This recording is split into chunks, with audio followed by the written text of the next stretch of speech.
The determined set of your jaw. The dynamic presence, as if you're ever ready to leap into action. There's no mistake, you're an adventurer, and a dependable one at that. Tell me, are you familiar with the name Louis Soir-Lavalier?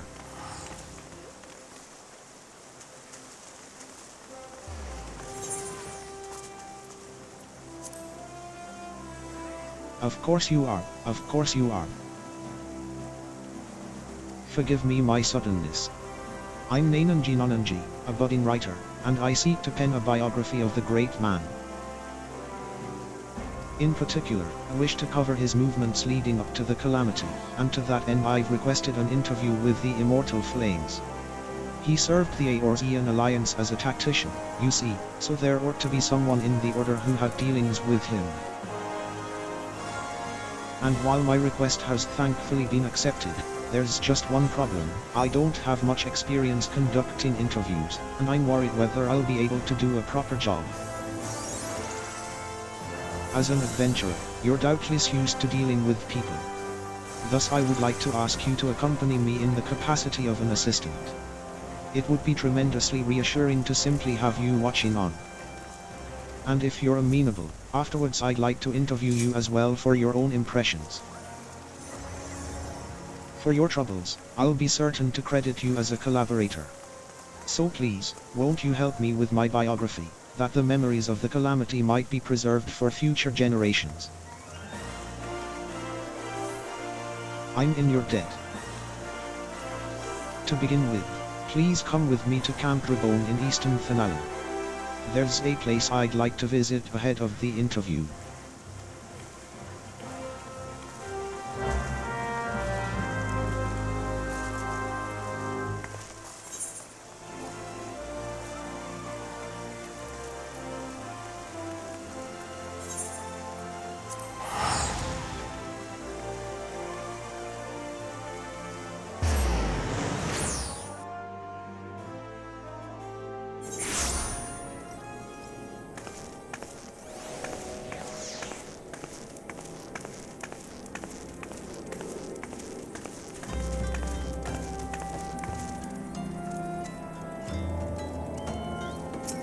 There you are.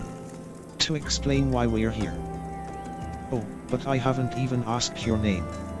How am I supposed to credit you if I don't even know that much? Kaneko Tynepin. The Kaneko Tynepin, champion of Eorzea. Small wonder I felt you were dependable. With one such as you helping me, everything will surely go well. But getting back to business, the interview I've arranged is with an officer of the Immortal Flames. As there's still time, however, I thought we'd pay a visit to the nearby graveyard first, so I can explain my motivation for the biography.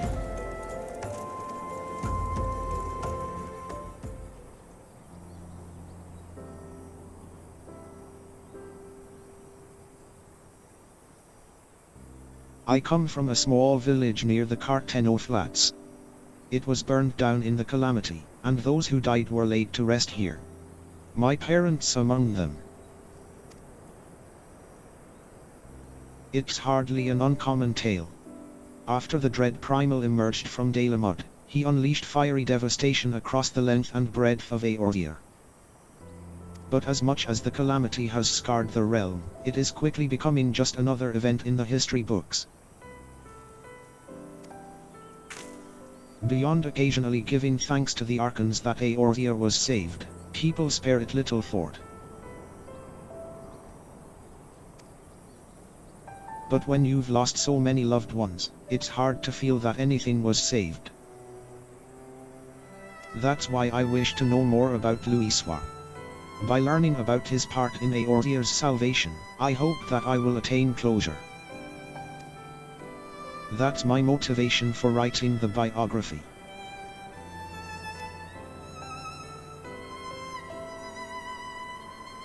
Now then, in preparation for the interview, let's review what is known about our subject. It's difficult to define exactly when the Seventh Umbral Calamity was set in motion. Many historians, however, point to the Empire's Meteor project, which sought to bring Dalamut down upon Eordia.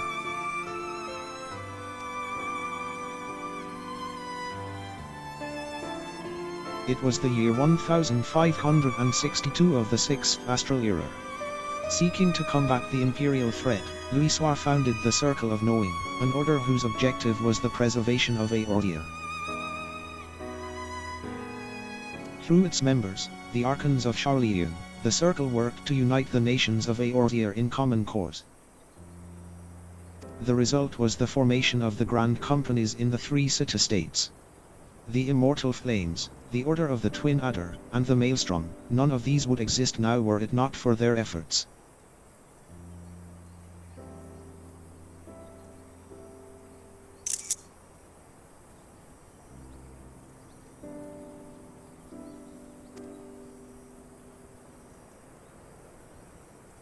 And then in the year 1572, when the situation was coming to a head, Louisoix himself made the journey to Eordia in secret and engaged with each of the nations.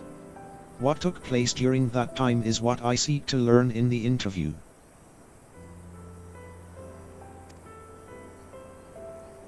The man we're due to meet is the contact for the Free Brigade, a unit formed of adventurers, and he apparently had Louisoix's assistance for a mission. The meeting place is Highbridge, to the northeast. It's more or less time now, so let's make our way there.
The interviewee should be along any moment now.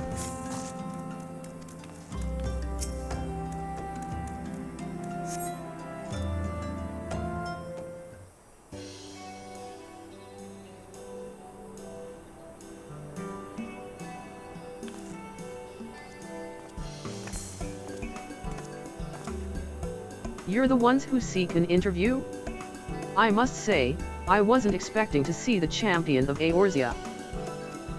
I'm Nainanji Nonanji, the writer who made the request, and Kanekotine is kindly accompanying me for the interview. I can't thank you enough for taking the time out of your busy schedule to humor me. Come now, no need for the thanks.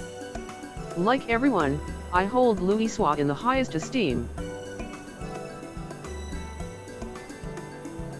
If you wish to know about him, Holland Aubrey is always glad to oblige.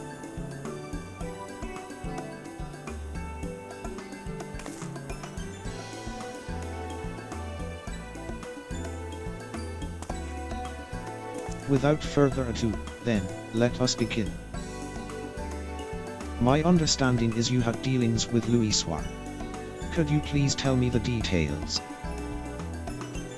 As you know, our grand companies were formed thanks to the Circle of Knowing. But it wasn't until Dalamut began turning red that Louisoix first appeared.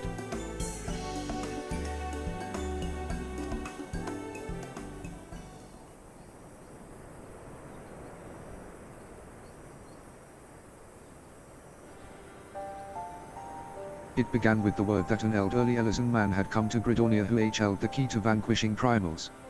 Upon learning of this, I sent an adventurer of the Free Brigade to make contact with him. I later learned that the Maelstrom and the Order of the Twin Adder had done the very same. At that time, our companies weren't yet collaborating, each one only thought to stay ahead of the others. If truth be told, at first we didn't think much of Louis, only that he was the leader of scholars who studied peculiar prophecies. But when the adventurer reported back, our opinion of the man completely changed.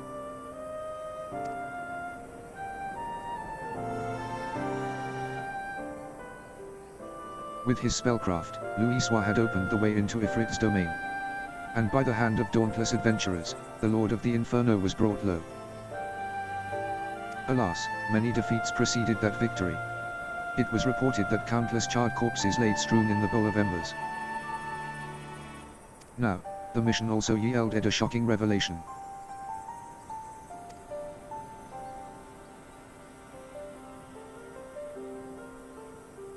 Following the battle, Legatus Nail Vandanus of the VIth Imperial Legion appeared and told the adventurer that the hour of reckoning was at hand. That Dalamud would soon fall and cleanse the land. That was when we realized that the Empire was behind the Red Moon's anomaly.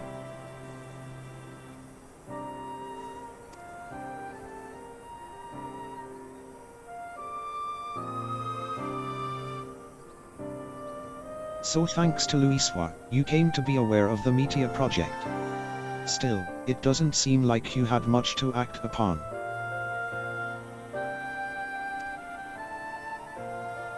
As you say. Afterwards, we scrambled to learn all we could about the project. For a blessing, we had the cooperation of a Garlean defector, Sid Garland, whom you know well. He revealed the details of the project, that it utilized a transmission tower to pluck Dalamud from the heavens, all for the purpose of purging us savages from the realm.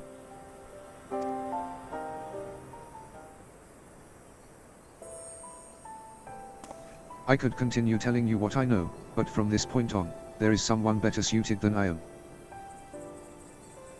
If you are interested, I would be glad to introduce you to this individual. What say you? Well now, we'd be keen to speak with this person indeed. Very well, I will send word to the Adder's Nest. If you could take yourselves to 8 Cala'u Falls, I will arrange for a meeting there. To go to such lengths to help us. I can't say how grateful I am.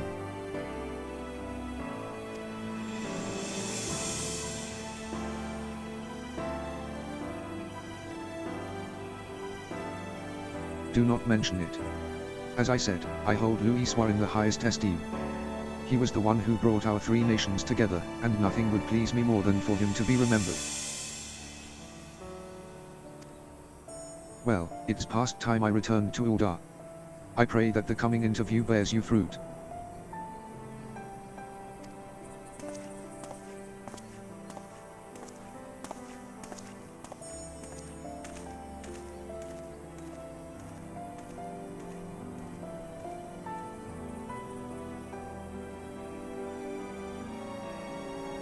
The lieutenant certainly has great respect for Louis.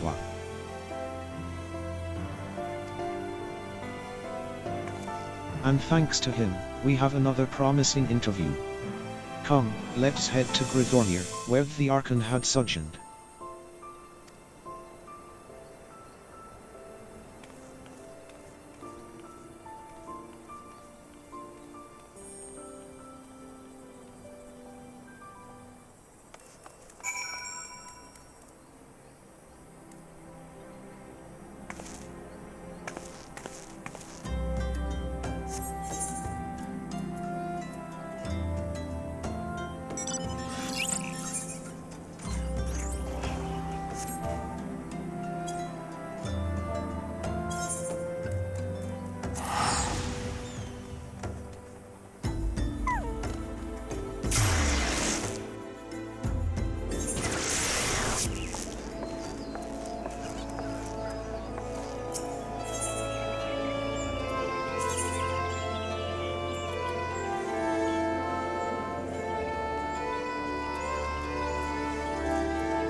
So this is Ape Kalaroo Falls. The conspicuous lack of the creatures aside, it's quite a beautiful place. Now then, the person we're to meet should be along shortly.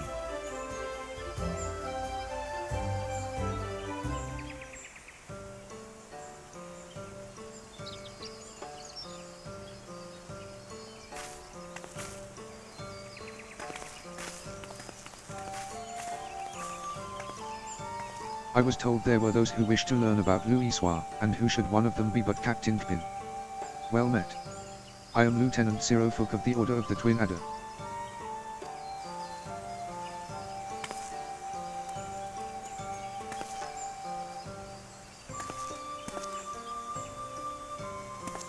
Nananji, at your service. Thank you for sparing the time to speak with us. Think nothing of it. I must say, though, that Lieutenant Aubrey chose the perfect spot for the subject matter.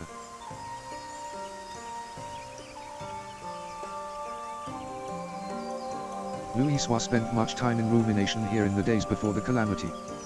We Gridornians being somewhat reserved by nature, at first the citizens kept their distance.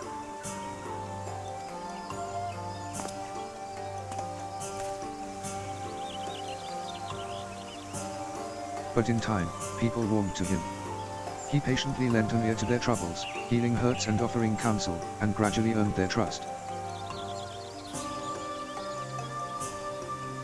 To ignore the plight of those one might conceivably save is not wisdom, it is indolence. Louisoix spoke those words, and lived up to them. He was the epitome of a Charolian sage, and I recall myself being moved.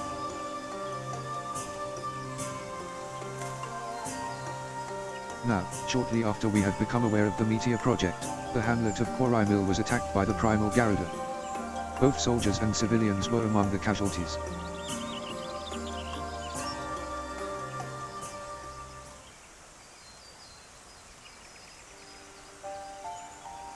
The Order of the Twin Adder moved to vanquish the primal, but we were not alone. Through Louisoix's mediation, we had the support of not only our sister grand companies, but capable adventurers the realm over besides.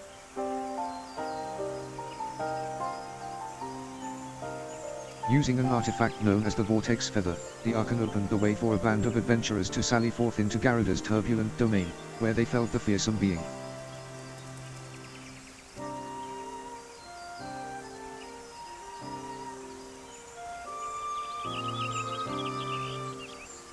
Upon her defeat, however, the primal's dispersed ether did not return to the land, instead, it was absorbed into the Red Moon Dalamut.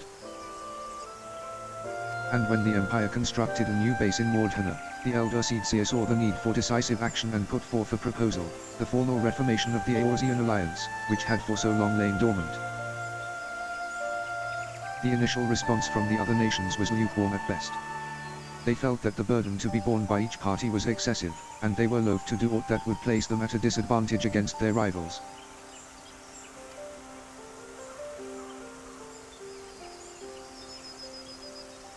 But the revelation that a Unitransmitter had been erected in the Imperial base prompted a change of heart. The tower controlled Dalamut's descent. If it could be destroyed, then the Meteor project would be forestalled.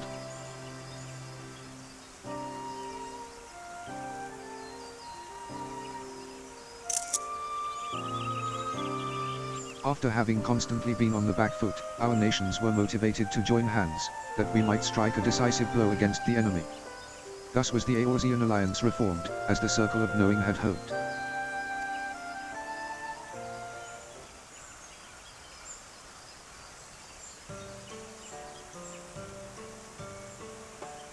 At the same juncture, Louisoix was asked to join the Alliance as a tactician. And in that capacity, he provided sage counsel to our heads of state. So, although he was at first treated with wariness, Louisoix earned our trust through his actions, and paved the way to enduring cooperation between our nations. Indeed. Were it not for him, we all would have perished divided. We owe Louisoix a great debt. Now then, I expect you might be interested in hearing about the operation to destroy the Unitransmitter. But for that tale, I would recommend you seek out another, a decorated soldier who actually took part in the operation. Although a hardened warrior, she is quite friendly and should be glad to regale you with her experiences. Shall I send her word on your behalf? Would be duly grateful. Very well.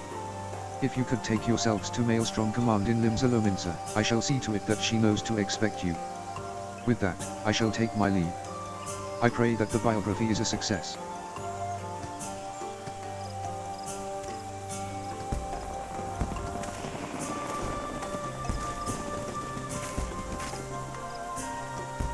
Everyone has been more helpful than I had dared to hope. It seems Louisoix had quite an influence on others.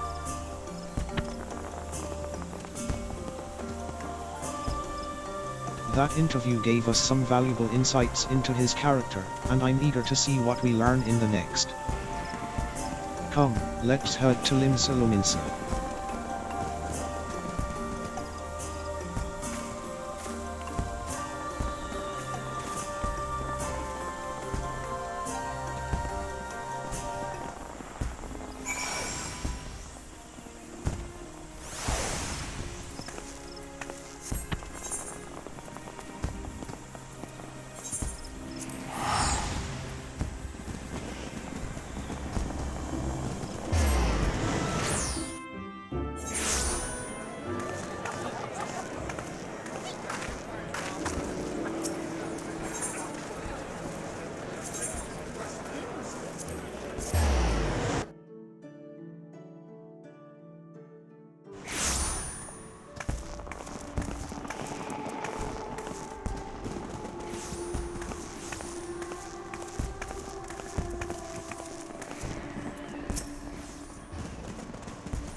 And there it is, Maelstrom Command.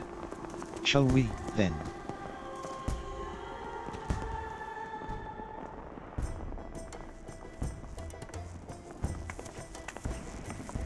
Nicotine, ever a sight for sore eyes. And you must be Nananji. Arashahit Raiki, at your service. I understand you wish to hear about the operation to destroy the lunar transmitter. Indeed. I'm penning a biography of the Archon Louisoix, you see, for which I'm interviewing people who had dealings with him. I truly appreciate your time. You are very welcome. I would be glad to assist even if it wasn't a request from Lieutenant Fulk.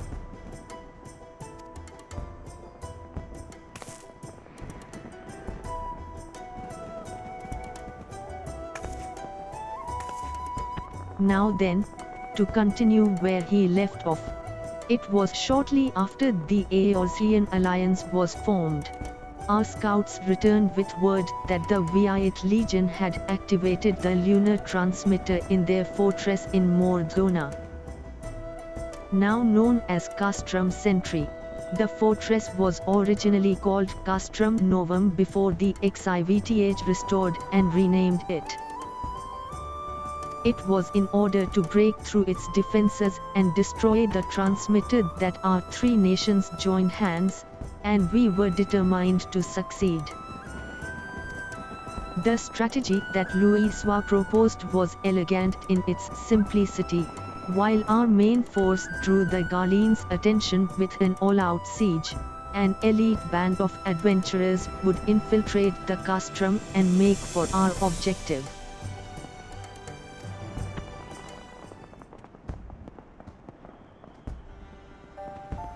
We had entrusted adventurers with ridding us of the primals, now we entrusted them with the very fate of Eorzea.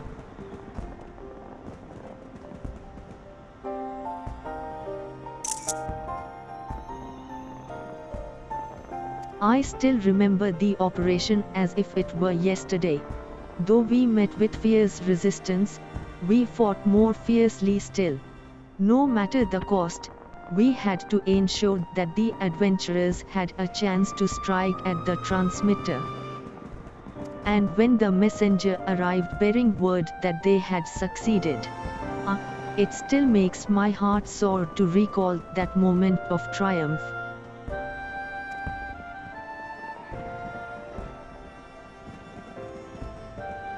That day, we learned that, by standing together, the people of Eorzea could oppose even the might of the empire. 'Tis no exaggeration to say that that victory paved the way for Eorzea's future. Without it, there would not have been an Operation Archon. Alas, it wasn't all glad tidings. For though we destroyed the transmitter, Neil Van Darnus appeared and claimed that he no longer needed the device to bring down the Lamud, that he himself had the power to do so.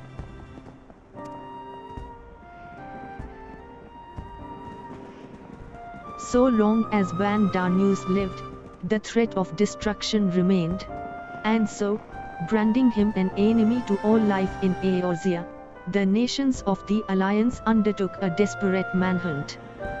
At length they located him in Kauthus, and sent their greatest warriors to hunt him down. Leading that formidable band was the adventurer whom they called the Warrior of Light. And though no records remain of the fierce encounter, one thing is certain: at battle's conclusion, Neil Van Darnus was brought low.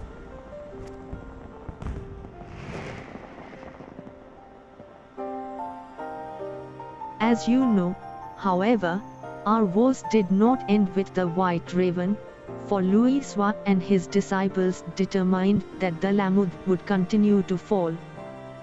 In a last-ditch bid to prevent the realm's annihilation, the Circle of Knowing issued a request to the Eorzean Alliance to secure the Cartano Flats, where the Red Moon was expected to crash. 'Twas no simple task, for the entirety of the Viate Legion had amassed in Cartano, but it was necessary in order to perform a ritual to stop the Lamud, a ritual that invoked the power of the 12. So it was that the Battle of Cartano was joined, and I dare say you know how the tale continues. To everyone's shock, the elder primal Bahamut emerged from Dalamud, and proceeded to unleash his fury upon the realm. And though all bore witness as Louisoix initiated the ritual, none remember what came to pass afterwards. Neither what happened to Bahamut, nor why the realm was reborn. The haze that afflicted memories of the calamity. But people remember events prior to that moment, yes. If so, do you know if anyone was near Louisoix during the battle? Someone who may have spoken with him.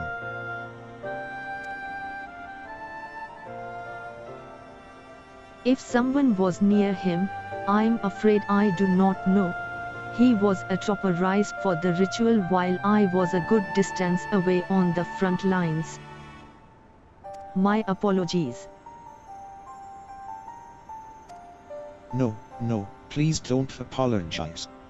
You've shared a wealth of information, and I couldn't ask for more. Well, if you are satisfied, then so am I. With that, I shall return to my duties.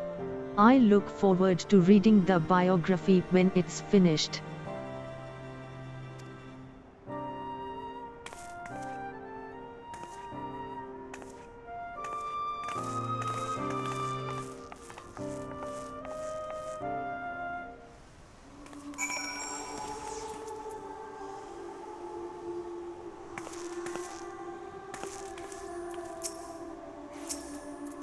Now I have a grasp of events leading up to the calamity.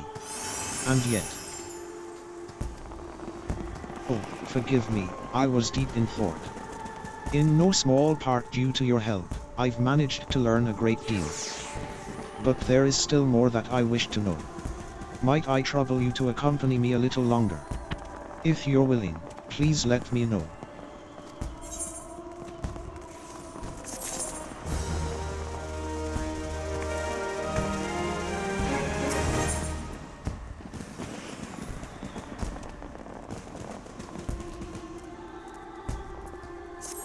You'll continue accompanying me, then. Wonderful. Come, let's head to the Drowning Wench to discuss our next move.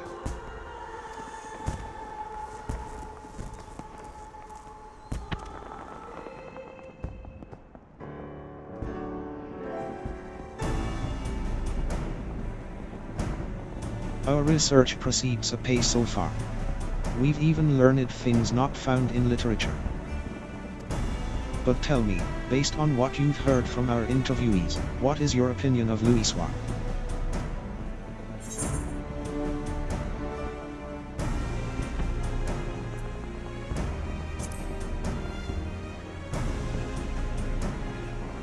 I agree, he possessed great leadership. If not, he couldn't have established the framework to realize his plans, no matter how brilliant they may have been.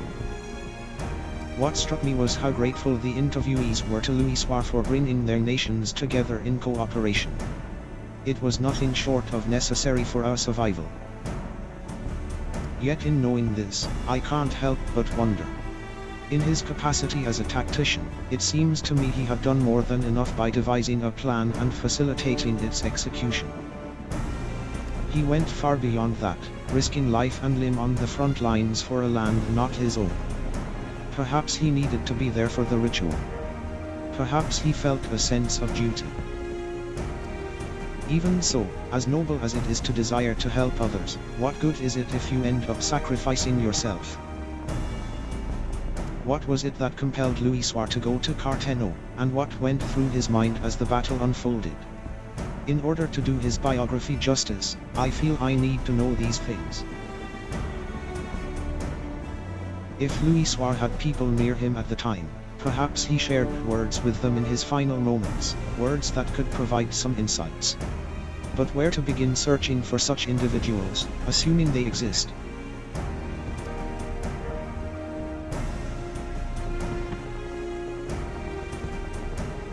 Sorry, friends, but I couldn't help but overhear your conversation.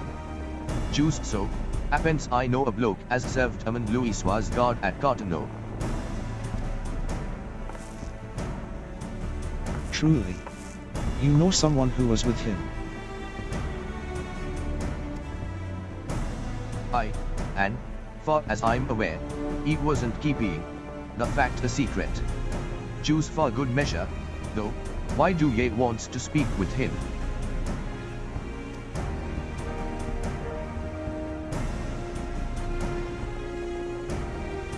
Louisoix's biography, eh?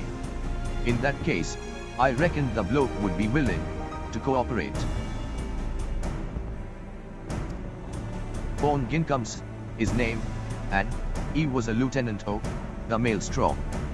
After the Calamity, he turned to adventuring, so as to be a greater help to the common folk. A Maelstrom officer turned adventurer. Would be most keen to speak with him. Where might he be found? When Thorn dropped in the other day, he said that he had business at the Moravi dry docks. If you're lucky, might be as he's still there. Understood. We're in your debt. We can't let this chance pass us by, Kaneko time. Let's take ourselves to the Dry docks at once.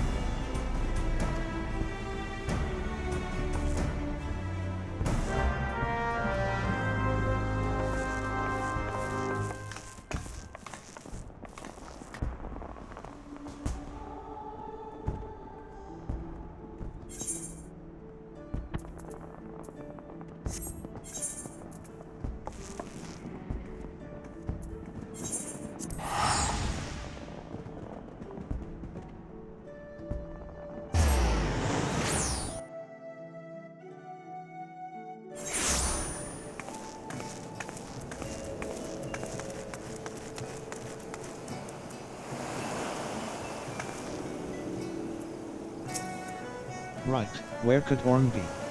In hindsight, we should have asked what he looks like. His name would suggest he's a Midlander, but how? Well, nothing for it but to make inquiries. Let's split up for the task and meet again here.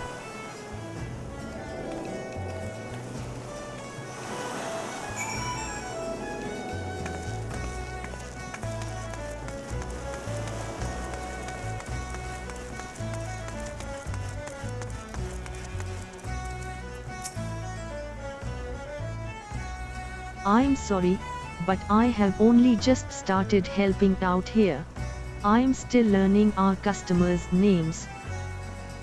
I couldn't say if it's the person you are after, but a man did come by earlier who appeared to be an adventurer. He bought a Nimia lily that we're currently trialing.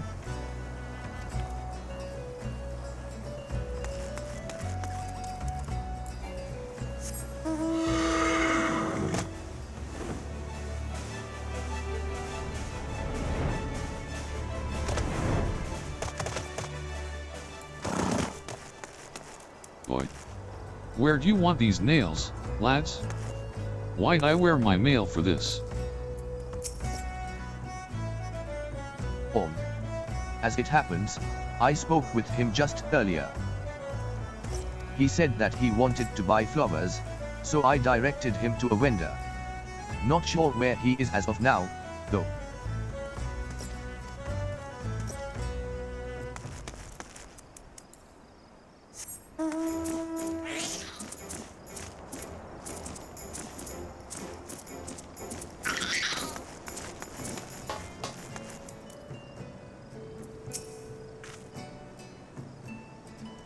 Looking for an Ornginkung, you say?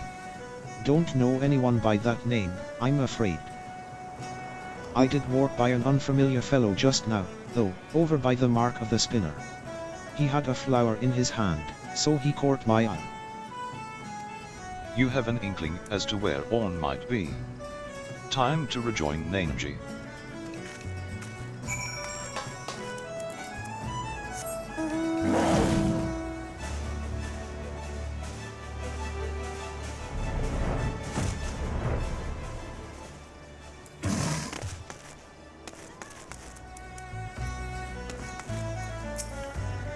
There you are, Kainek Hotime.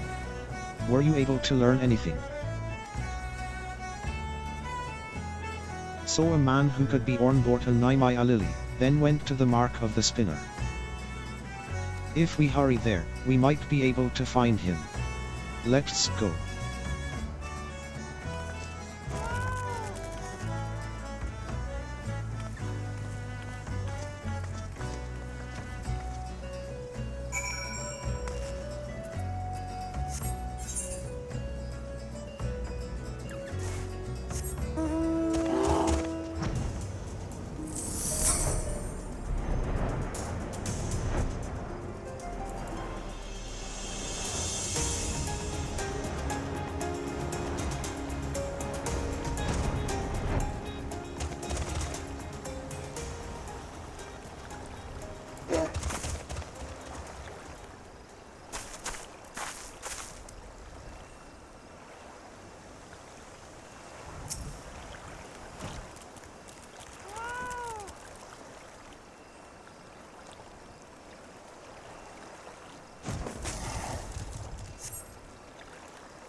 Begging your pardons, sir, but are you Lieutenant Ornginkung?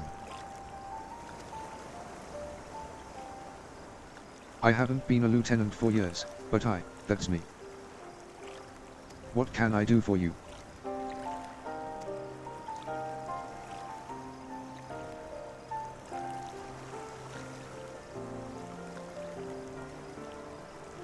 I realize this is sudden, but...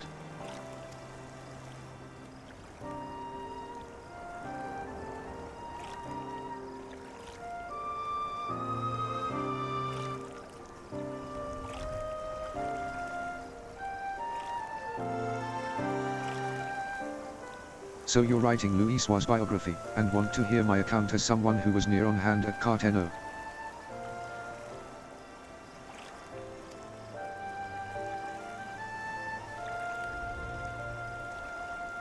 There must be a reason that you're here too, the warrior of light who led us to victory in Operation Archon. Very well, I will tell you my tale. Now then, where to begin?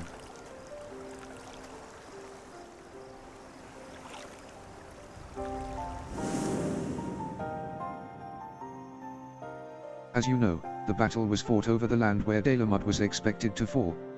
In the beginning, neither side was able to gain the upper hand. But when the Imperials deployed their Magitech armor, our ranks were thrown into disarray. Those charged with protecting Louisoix like me could only watch the carnage from afar. And though our forces managed to hold out thanks to the adventurer contingent, we sustained grievous casualties. But the real tragedy was what followed. As Calamity hurtled towards us, it began shedding fragments of itself before finally bursting open to unleash the primal Bahamut.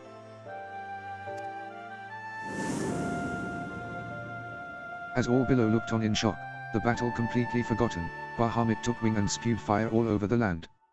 Men and Magitech armor alike were set ablaze and sent flying like so many insects. I only realized that I had stopped breathing when a commanding voice broke my trance. "You've done enough," Louisoix told us. "Now fly. Fly and save yourselves." But like my fellow guards, I wanted to remain. I couldn't charge into battle beside my comrades. At the very least, I would do my duty here and protect Louisoix to the last.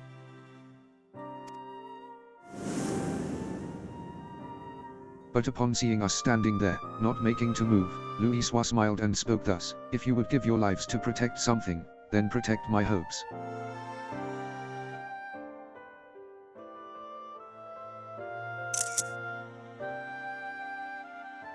Every soul who lives to determine their own fate is a source of hope, bright and brilliant. So live, I bid you, and be among those who bear the light for others to follow. Those words awakened us to a greater purpose. If there was hope in my living, then I would live as Louisoix bid. No matter what, I would survive. And so, together with my fellows, I began making my retreat. Alas, we hadn't gotten far when an explosion erupted and sent us sprawling.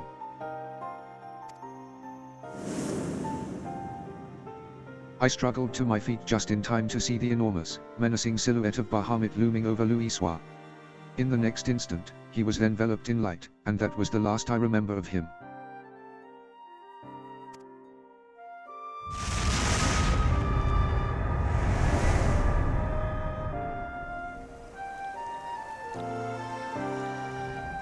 Louisoix's final moment. Amidst that light, he looked to be smiling. What he was thinking in that moment, I couldn't say, but one thing is certain: we all of us are alive thanks to him.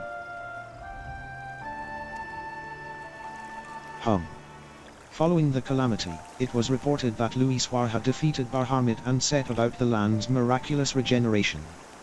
Do you believe this is the truth?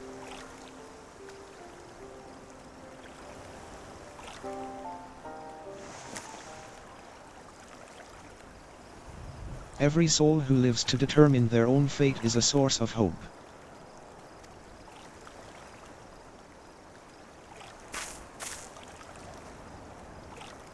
What we've learned has reaffirmed my belief, Kaneko time. The belief that Louisoix was not an all-powerful savior one reads about in tales, but merely an ordinary man. But that man never forsook Eorzea.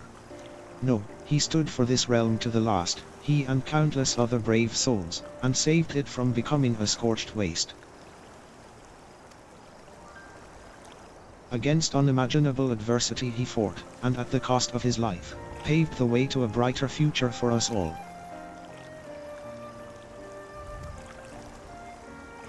The least I can do in return is tell his story. Spread his message that, where there is life, there is hope.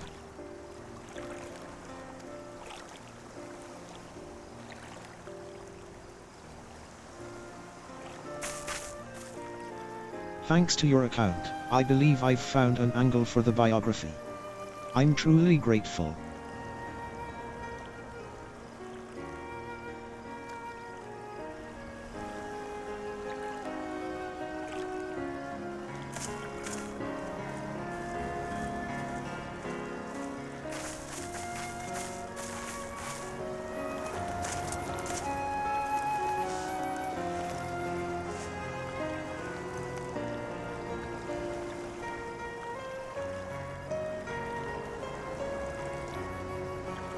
Would you care to offer a prayer as well?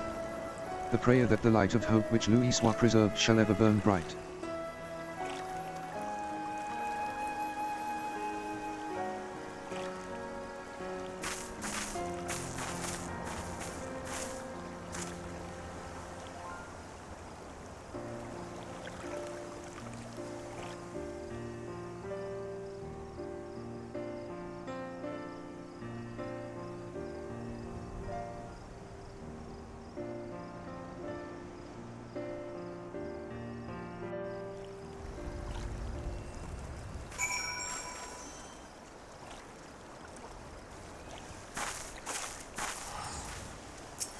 The Calamity left deep scars across the realm. There was no place that did not want for help to rebuild. After being saved by our twin adder allies, I decided to become an adventurer, the better to honor Louis's legacy and lend aid to those in need. During my travels, I often hear your tales, and I'm glad I could share my own with you.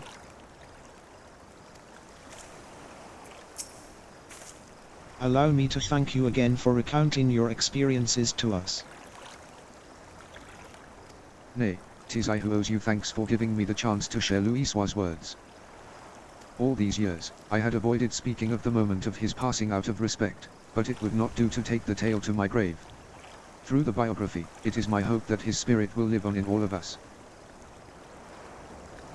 Now then, if you'll excuse me, I shall resume my pilgrimage to the marks. Wherever your travels take you, I shall be praying for your safety.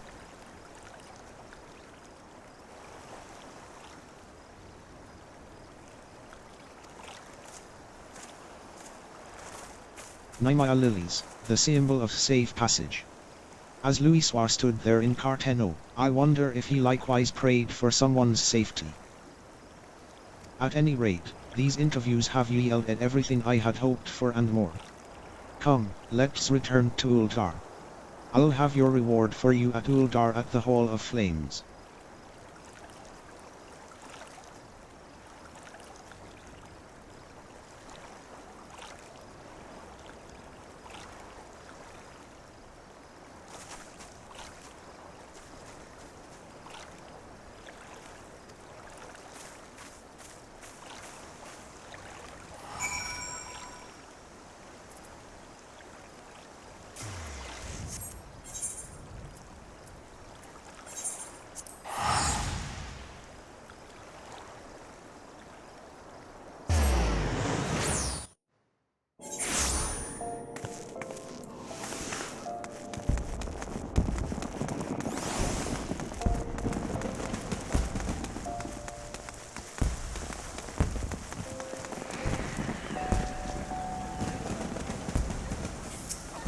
There you are.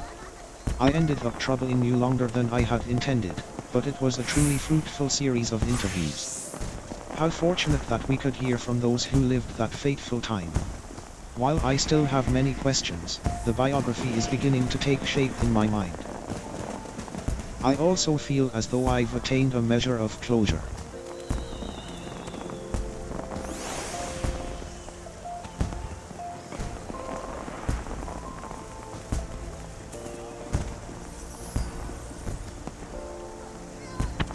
Louis fought simply as one of us, and he made the ultimate sacrifice that hope might endure. This I've come to realize and appreciate thanks to everyone's heartfelt testimonies. Now then, last but not least, I'd like to ask you for your thoughts on something. According to Orn, Louis smiled in his final moment. As he was enveloped in light, what do you imagine he held in his mind?